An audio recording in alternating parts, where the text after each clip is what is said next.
आजकल के जमाने में घर अपना ही होना चाहिए। मुझे तो आपका बेटा बहुत शरीफ और अच्छा लगा।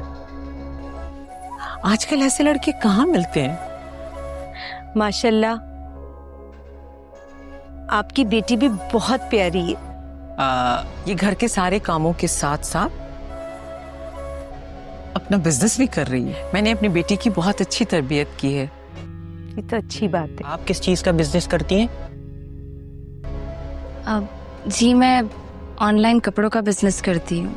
माशाल्लाह, बेटा आप कितना पढ़ी हुई है? जी मैंने बीबीए की है। बहन, मैंने महानूर की तालीम अच्छी से अच्छी की है और इसके किसी भी मामले में कभी लापरवाही नहीं की। बेटा आप समोसे लेना। दरअसल मैं बाहर की चीजें नहीं खाता। अरे बेटा, आपको किसने कह दिया कि ये बाजार के समोसे हैं? ये तो मेरी महानूर ने अपने हाथों से बनाए। मुझे तो लगा ये बाहर के हैं। ये घर के हैं? अरे नहीं नहीं बेटा, हमारे पास तो कोई है ही नहीं जो बाजार से हमें चीजें ला दे। बहन, मैं तो हफ्ते में 1-2 बार जाती हूँ और घर का सारा सामान ले आती हूँ। अरे वाह, ये तो बहुत अच्छी बात। फिर महानूर जाने और घर के काम। वैसे महानूर दुनिया की हर डिश घर पे बना लेती है। बेटा अब चले? मुझे आपके जवाब का इंतजार रहेगा। अच्छा बहन, हमें इजाजत दीजिएगा। हाँ हाँ जरूर। अरे आप लोगों ने तो कुछ लिया ही नहीं, कुछ खाते थे? नहीं नहीं, बस माशाल्लाह चाय बहुत अच्छी थी, हमने पी ली। अच्छा बेटा। कहाँ चले गए थे आप? मैं इतना परेशान हो गई थी आपके लिए। क्या हो गया आसिफ? जरूरी काम से गया था। कौन सा हर काम? बात तुम्हें बताना जरूरी नहीं होता अंबर। आप बाहर जाते हैं, किस काम से जाते हैं मुझे तो बताया करें। कहा ना, एक जरूरी काम से गया था अंबर। सब ठीक है ना? अंबर नहीं गया मैं तो सिर्फ इसलिए कह रही थी कि मुझे फिक्र हो जाती है आपकी। अपनी हालत तो देखें। यहाँ मैं तुम्हारी परेशानी दूर करने की कोशिश कर रहा हूँ, तुम यहाँ मजीद परेशान हो रही हो। जिंदा हूं मैं। अल्लाह ना करे, कैसी बातें कर रहे हैं आप? आपकी हालत है इस तरह बाहर घूमने की, काम करने की? अच्छा पानी लेकर आओ, मेरा दिमाग खराब हो रहा है वैसे। पानी लेकर आओ, जाओ। क्या हो गया आसिफ? लेकर आओ यार, प्यास लग रही है, जाओ। ला रही हूँ।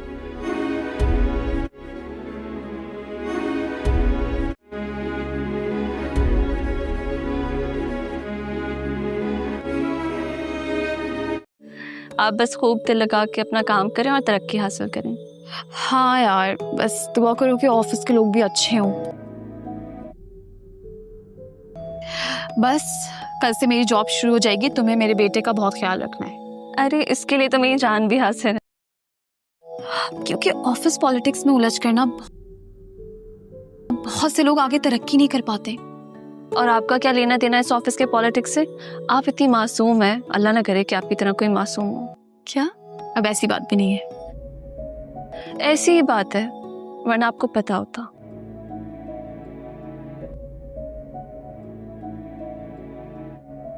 क्या क्या पता होता? कुछ नहीं। मुझे क्या पता होता? मुस्कान, शाबीर भाई का किसी और के साथ चक्कर चल रहा था।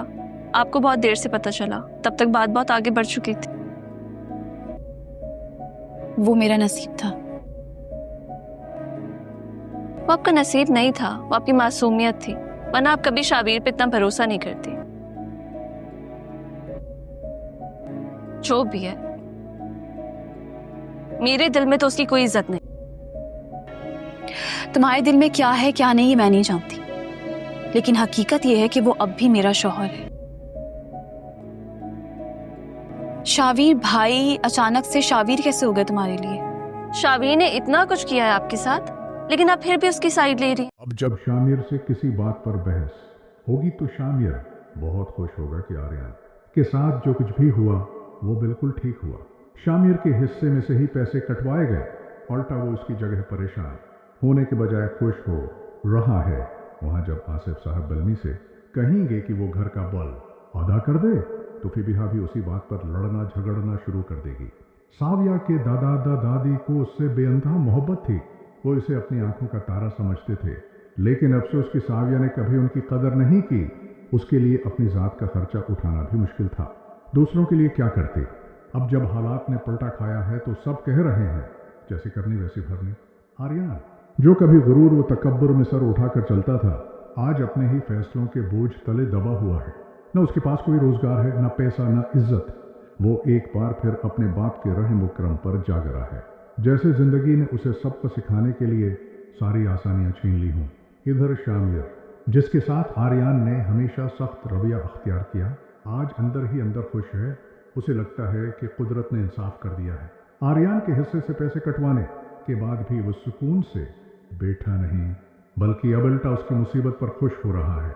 वो सोचता है कि जो शख्स दूसरों के लिए दर्द का बायस बना, वो अब खुद दर्द की तस्वीर बना हुआ है।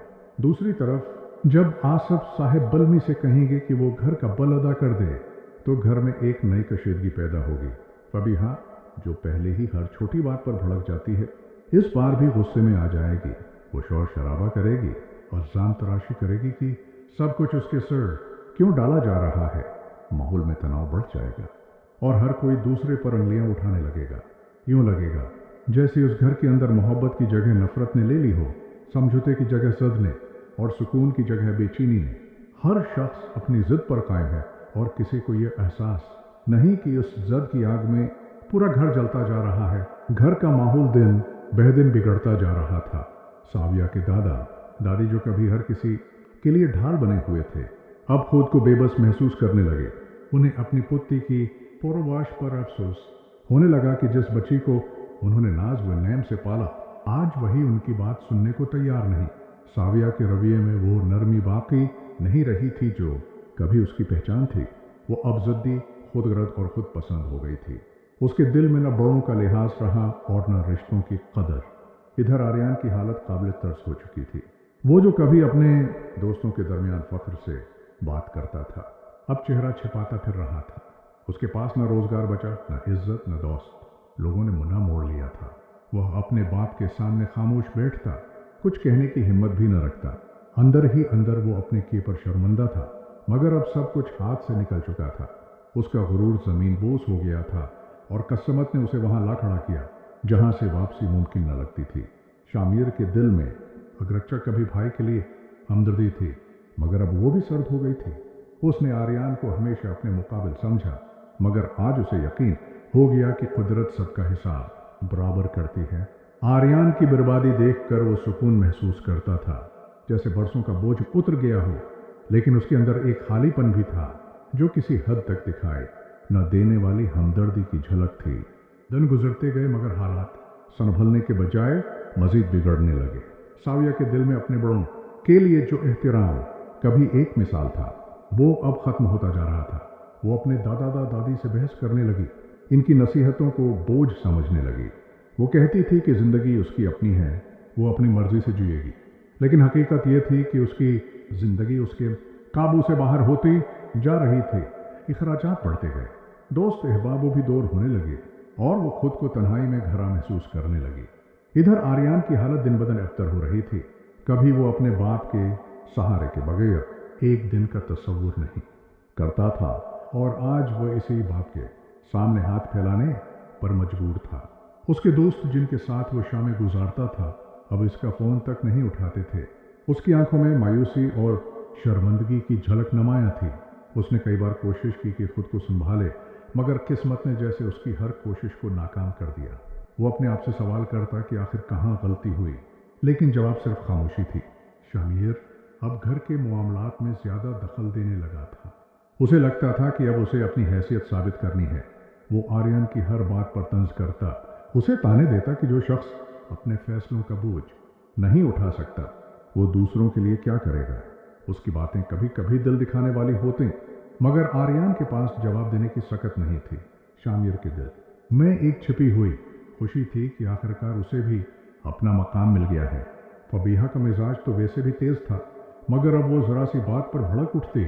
आसिफ साहिब ने जैसे ही बलिया खर्च का जिक्र किया, वो चीखने चलाने लगती। वो कहती, सब कुछ औरतों पर ही क्यों डाल दिया जाता है। कभी आप लोगों ने सोचा कि एक औरत को घर के अंदर कितनी कुर्बानियां देनी पड़ती हैं।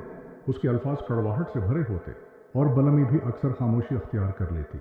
आसिफ साहब के लिए ये सब देखना बहुत तकलीफदेह था। वो एक ज़माने में अपने ख़ानदान पर फ़ख्र किया करते थे, मगर अब हर रोज़ घर की फ़ज़ाओं में झगड़ों, अज़ाम तराशियों और बदगुमानियों की बाज़गश्त सुनाई देती थी। उनके दिल में सिर्फ एक ख्वाहिश रह गई थी कि काश एक दिन सब दोबारा इकट्ठे बैठ सकें, जैसे कभी हंसी खुशी गुजारा करते थे। मगर वक्त की गर्द ने सब रिश्तों को धंधला दिया था। ये वो घर था जहाँ कभी मोहब्बत की खुशबू बसी रहती थी, जहाँ हंसी के कहकाए गूंजते थे, मगर अब उसकी दीवारें उदासी से बोझल हो चुकी थीं। साविया की खुदसरी, आर्यान की नाकामी, शामिर का गुरूर और फबिहा की तलखी, ये सब मिलकर इस घर को ऐसे मकाम पर ले आए थे जहाँ सुकून महज एक ख्वाब बन गया था। घर का बोझ जैसे सबके कंधों पर बढ़ता जा रहा था, मगर किसी के पास उसे संभालने की हिम्मत नहीं थी। आसिफ साहिब की आंखों में मायूसी गहरी होती जा रही थी। वो अक्सर शाम के वक्त सहने में अकेले बैठे सोचते कि कहाँ वो दिन गए जब उनके बच्चे एक दूसरे के लिए जान देने को तैयार थे, और कहाँ आज वो वक्त आ गया है कि सब एक दूसरे के दुश्मन बन बैठे हैं। इनके दिल में कसक थी कि उन्होंने इस घर को बनाने में सारी उम्र लगा दी, मगर अब ये घर टूट फूट का शिकार होता जा रहा है। साविया, जो कभी उस घर की जान थी, अब एक अजनबी सी बन गई थी। वो अब बड़ों की बातों में दखलत देना भी बेअदबी नहीं समझती थी। उसके दिल में मादी चीज़ों की ख्वाहिश ने जगह बना ली थी। वो चाहती थी कि सब कुछ जल्दी हासिल हो जाए, चाहे उसके लिए किसी का दिल ही क्यों न दिखाना पड़े। उसके रवैये से दादा दादी का दिल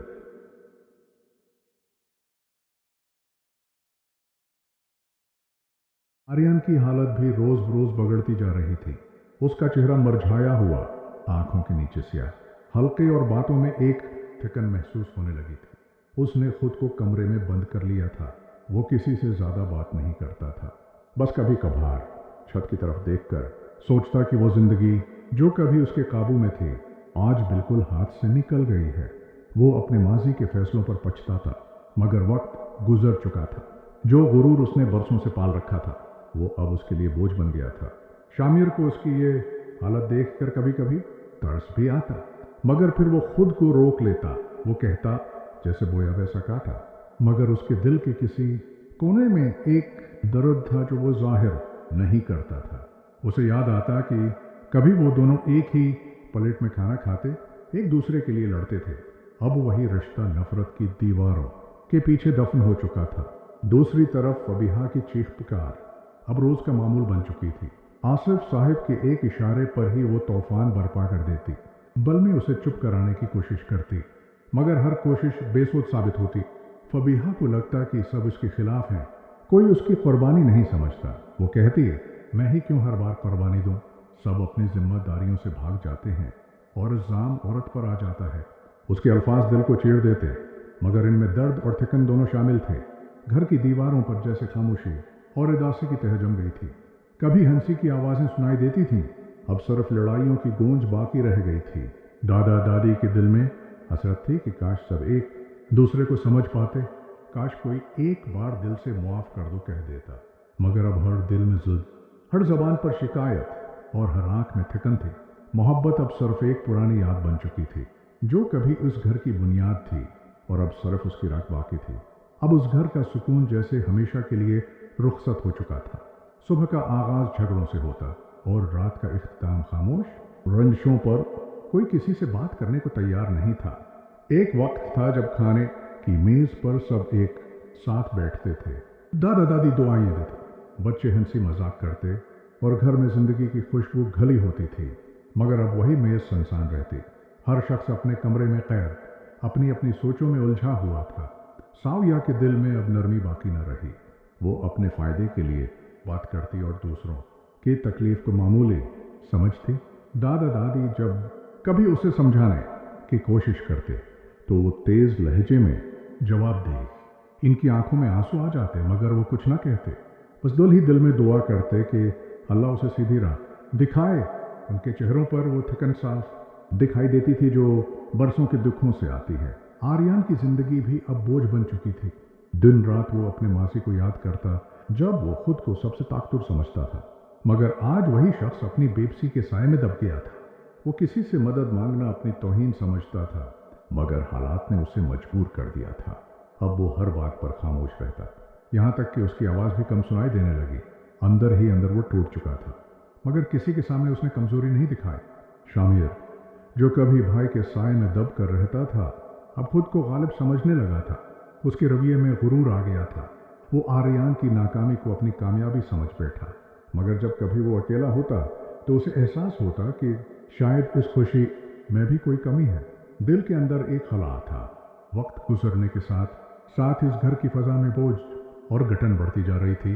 कभी ये जगह बरकतों से भरी रहती थी, मगर अब हर कमरे में एक इंजानी उदासी का साया फैल गया था। दादा दादी, जो कभी इस घर की बुनियाद समझे जाते थे, अब खामोशी के समंदर में डूबे रहने लगे थे।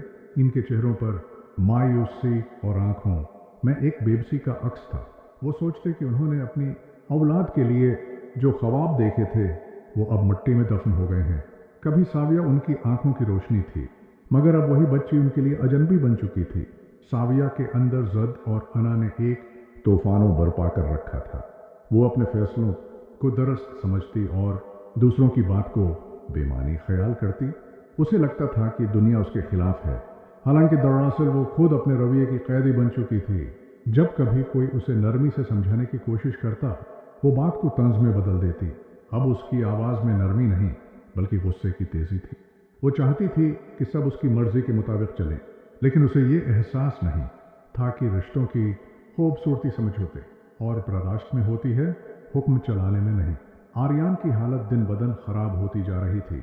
कभी उसके कदमों तले ज़मीन थी, मगर अब जिंदगी उसके लिए एक बोझ बन गई थी। वो अपने माजी के गुरूर और गलत फैसलों के बोझ तले दब चुका था। अपने बाप से नज़र मिलाने की हिम्मत नहीं थी और भाई के सामने झुकने पर दिल आमादा नहीं होता था। वो अपने कमरे में बंद रहता, घंटों खामोश बैठा छत को तका करता। कभी कभी उसकी आंखों से आंसू बेहा निकलते, मगर वो फौरन चेहरा छिपा लेता, क्योंकि अब वो शिकस्त मानने के काबिल नहीं रहा था।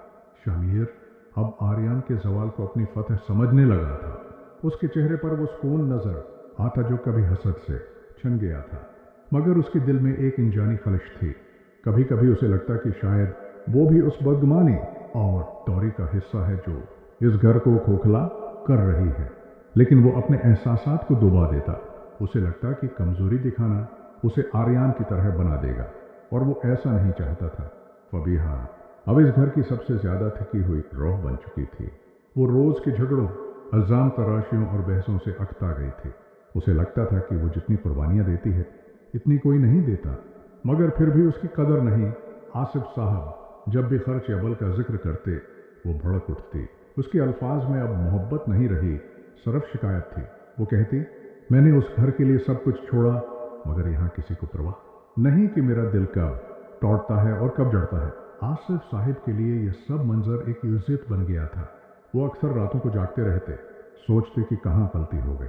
उनके दिल में एक ख्वाहिश थी कि सब कुछ फिर से पहले जैसा हो जाए, बच्चे हंसे, घर में सुकून लौट आए और उनके बुढ़ापे में थोड़ी सी राहत नसीब हो। मगर हकीकत ये थी कि वक्त गुजर चुका था और रिश्तों के बीच बनने वाली दुराड़ें अब बहुत गहरी हो चुकी थीं। अब इस घर में हर दीवार, हर कमरा और हर दरवाज़ा एक कहानी सुनाता था।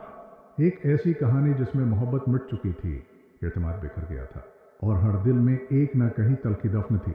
जैसे इस घर पर खुशियों की रोशनी बुझ चुकी हो और अब सिर्फ दुख की धुंध बाकी रह गई हो। एक ऐसी धुंध जिसमें सब रास्ते गुम हो गए थे। अब तो घर की फजा में एक ऐसी खामोशी बस चुकी थी जिसमें हर लफ्ज, हर सांस और हर नजर थिकन से बोझल महसूस होती थी।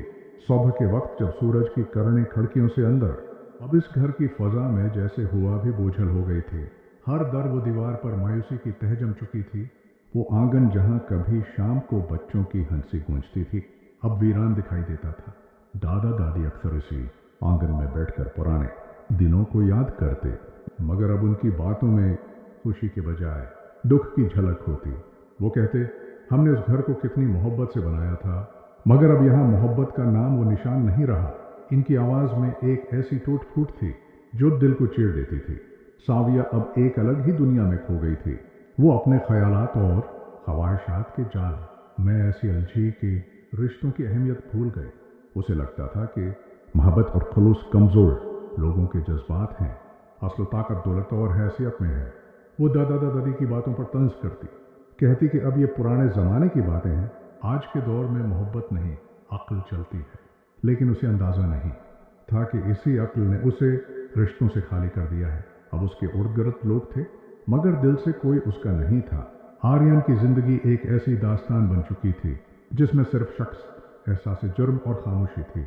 कभी वो अपने कमरे में बैठा पुराने पैगामात पढ़ता, कभी उन तस्वीरों को देखता जो खुशियों की गवाही देती थीं।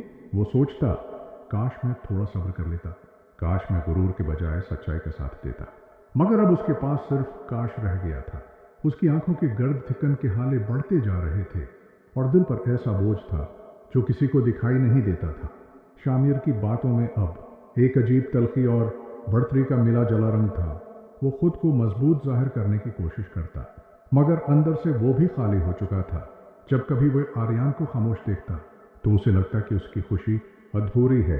वो खुद से कहता कि मैं जीत गया, मगर दिल के अंदर से एक कमजोर सी आवाज आती। क्या वाकई उसे महसूस होता कि आर्यन के गिरने के साथ वो भी किसी न किसी हद तक टूट गया है। फबीहा अब ठिकन की अंतहा पर पहुंच चुकी थी। उसकी आवाज में अब न गुस्सा था न उम्मीद, बस एक बेजारी से। वो कहती, अब कुछ बदलने वाला नहीं, ये घर अब वो घर नहीं रहा। वो खाना पकाती भी तो दिल से नहीं, कपड़े तह करती भी तो बस एक जिम्मेदारी के तहत। बिल्मी उसके पास आकर तसल्ली देती, मगर खुद के दिल में भी बोझ लिए हुए होती। अब दोनों औरतें इस घर की उदासी का बोझ अपने कंधों पर उठाए दन गुजारते। आसिफ साहिब अब अक्सर खामोश रहने लगे थे। वो अपने कमरे में बैठे पुरानी किताबें खोलते, जैसे लफ्जों में सुकून तलाश कर रहे हों। कभी साविया की बचपन की आवाजें इनके जहन में गूंजती, कभी आर्यन के कहकाए। इन लम्हों की याद उनके लिए अजाब बन गई थी। वो दिल ही दिल में कहते, अल्लाह करे ये सब ख्वाब हो जाए और जब आंख खुले तो सब पहले जैसा हो जाए। मगर जब वो बाहर निकलते और अपने बिखरे घर को देखते तो एहसास होता कि ये सब हकीकत है, तलख, बेरहम और नाकाबिल इनकार हकीकत। अब वो घर जो कभी मोहब्बत, सुकून और दुआ की खुशबू से महकता था, एक जिंदा कब्र बन चुका था। यहाँ सब मौजूद थे मगर कोई साथ नहीं था। दिल एक दूसरे से इतने दूर हो गए थे कि अल्फाजों भी बेजान लगने लगे। इस घर के सहन में अब हुआ चलती तो सिर्फ माजी की पासगश्त सुनाई देती। डम्पुआन पास चासे तस्टो, वो हंसी, वो मोहब्बत, वो गर्मजोशी जो अब हमेशा के लिए वक्त की राख में दफन हो चुकी थी।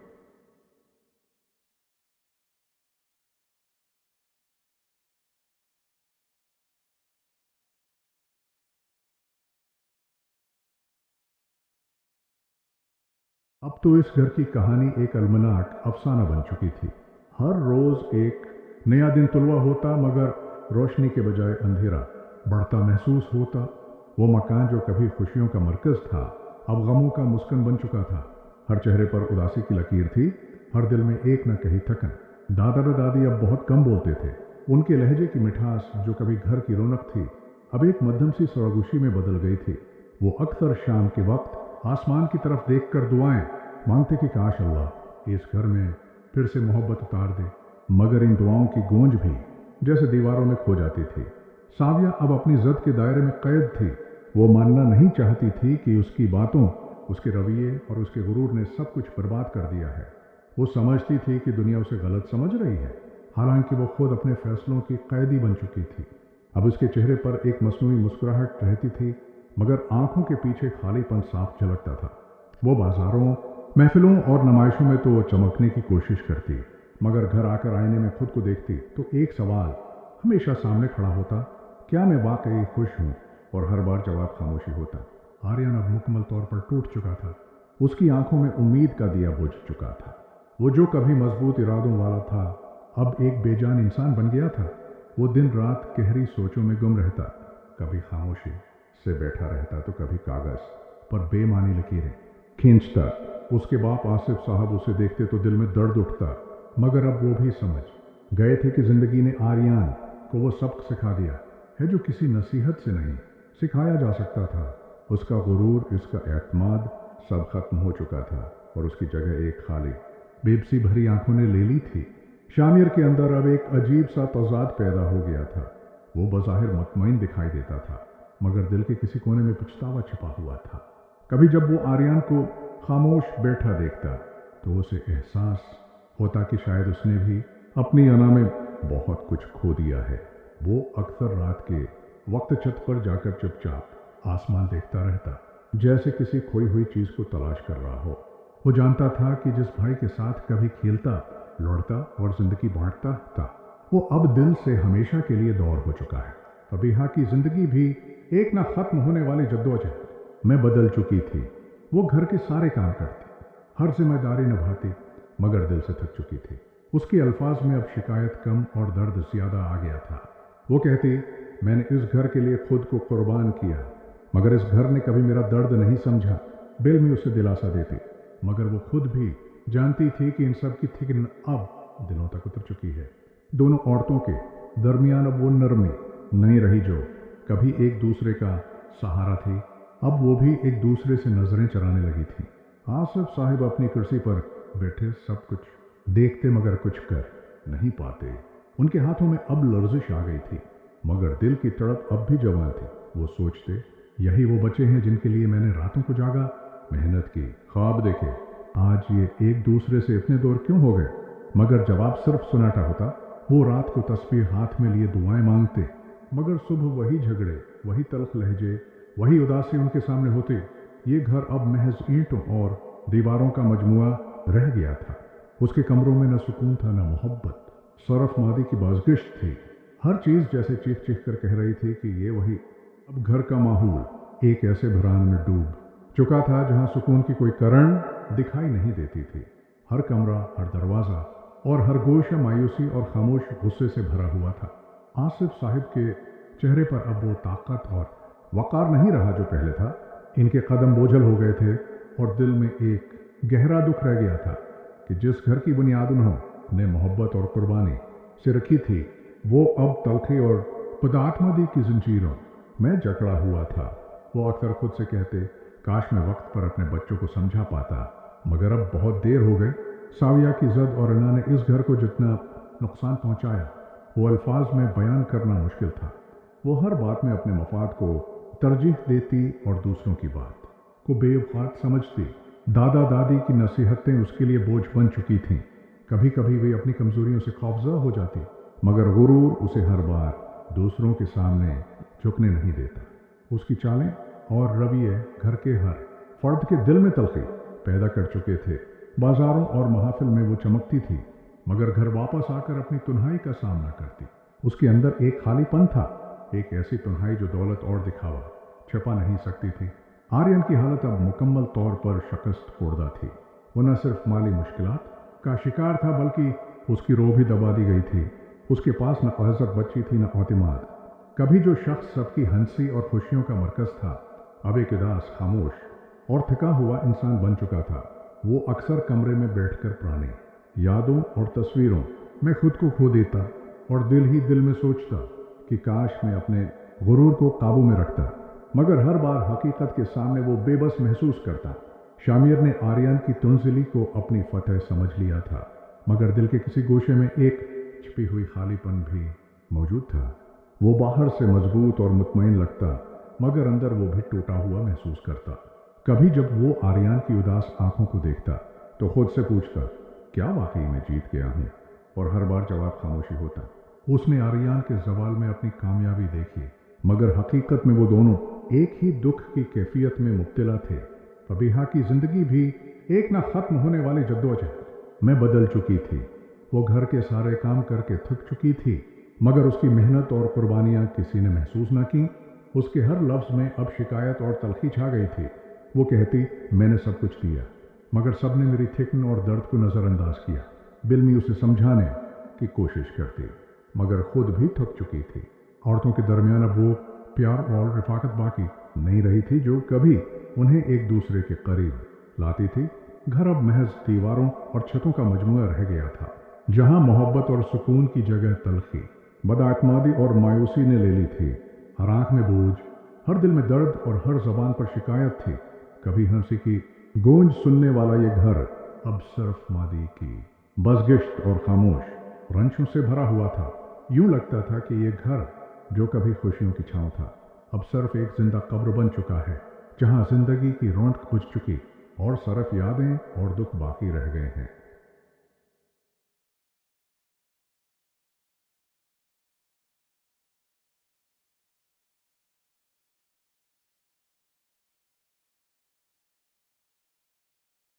अब उस घर में हर लम्हा एक नया अलमिया बनकर उभरता। दिन की रोशनी जब खिड़कियों से अंदर आती तो वो भी बोझल और धुंधली लगती, जैसे खुद फितरत भी उस घर की उदासी को महसूस कर रही हो। आसिफ साहब अब अक्सर सहन में तन्हा बैठकर मासी की यादों में गुम हो जाते। कभी बच्चों के बचपन के किस्से याद करते, कभी उस घर की रौनक जिसने अब रंग खो दिया था, पर आंखें नम हो जाती थीं। उनके दिल में एक बेबसी और गहरा दुख रह गया था कि जिस घर को उन्होंने कुर्बानी और मेहनत से संवारा था, अब वो खुद अपने अंदर एक खालीपन लिए खड़ा था। साविया की अना और जिद ने घर के हर रिश्ते को मुतासिर कर दिया था। वो हर बात में अपनी मर्जी थोपती, किसी की नसीहत को संजीदा नहीं लेती थी। दादा दादी जब कभी उसे नरम लहजे में समझाने की कोशिश करते, वो फौरन बात को तंज में बदल देती। इसकी हर हरकत, हर लफ्ज घर के माहौल में तलखी पैदा करता। 12वीं महफिल में चमकती, शॉपिंग और इज्तिमात में नजर आती, मगर घर वापस आकर खुद से लड़ती, तन्हाई और खालीपन का सामना करती। उसकी ये खुद गर्दी न सिर्फ दादा दादी के दिल को तोड़ रही थी, बल्कि पूरे खानदान के अंदर इत्तराब और बेआतमादी पैदा कर रही थी। आर्यन की जिंदगी अब मुकम्मल तौर पर शिकस्त खोड़दा थी।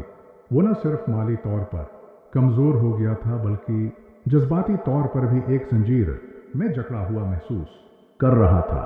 कभी जो शख्स घर की रौनक और जिंदगी का मरकज था, अब एक खामोश, थका हुआ और खुद से महरूम इंसान बन चुका था। वो अपने कमरे में बैठकर पुरानी यादों में खो जाता, तस्वीरों और पैगामात को देखकर दिल ही दिल में सोचता, काश मैं गुरूर को काबू में रखता और वक्त पर सब्र का इंतखाब करता। मगर हर बार हकीकत सामने आती और वो बेबस रह जाता। शामिर के दिल में अब खुशी और पछतावे का अजीब सा इम्तिजाज था। बेज़ाहिर वो मजबूत और मुतमईन लगता, मगर अंदर से वो भी उदासी के बोझ में दब चुका था। आर्यन की नाकामी को अपनी कामयाबी समझना उसके लिए एक झोड़ा सुकून था। कभी जब वो आर्यन की उदास आंखों को देखता तो अपने आप से सवाल करता, क्या वाकई में जीत गया हूं? और हर बार जवाब खामोशी और खला की सूरत में सामने आता। उसके दिल के किसी गोशे में ये एहसास रहता कि भाई के जवाल में उसकी कामयाबी का भी हिस्सा शामिल है, मगर वह उसे कभी कबूल नहीं करता। फबिहा अब मुकम्मल तौर पर थक चुकी थी। रोजाना के झगड़ों, बहसों और जम तराशों ने उसे एक खाली और अकताहट भरी शख्सियत में बदल दिया था। वो कहती, मैंने सब कुछ दिया, मगर किसी ने मेरी थकन को नहीं समझा। बिल्मी उसे समझाने की कोशिश करती, मगर खुद भी थकन और दुख के बोझ तले दब चुकी थी। औरतों के दरमियान जो रफ़ाक़त और हमदर्दी कभी उन्हें करीब लाती थी, अब वो ख़त्म हो गई थी। अब इस घर की दीवारें खामोश गवाह बन चुकी थीं। हर कमरा, हर सहान, हर दरवाज़ा एक न कही हुई दास्तान सुनाता था। दास्तान मायूसी, तलखी और रिश्तों की बर्बादी की। कभी ये घर खुशियों की रोशनी में नहाता था, अब ये एक जिंदा कब्र बन चुका था। यहाँ सब लोग मौजूद थे, मगर दिलों में फासले और खाली। पुन ने इतनी गहराई बिना दी थी कि अल्फाज भी बेमानी लगने लगे।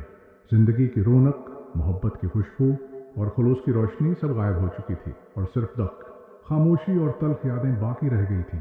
अब घर में हर दिन एक नई किश्मकश और तकलीफ लेकर आता। सुबह की रोशनी जब खिड़कियों से अंदर आती तो वो भी धुंधली और उदास लगती, जैसे फितरत भी उस घर की घनी उदासी को महसूस कर रही हो। सोहन जहां कभी बच्चों की हंसे गूंजती,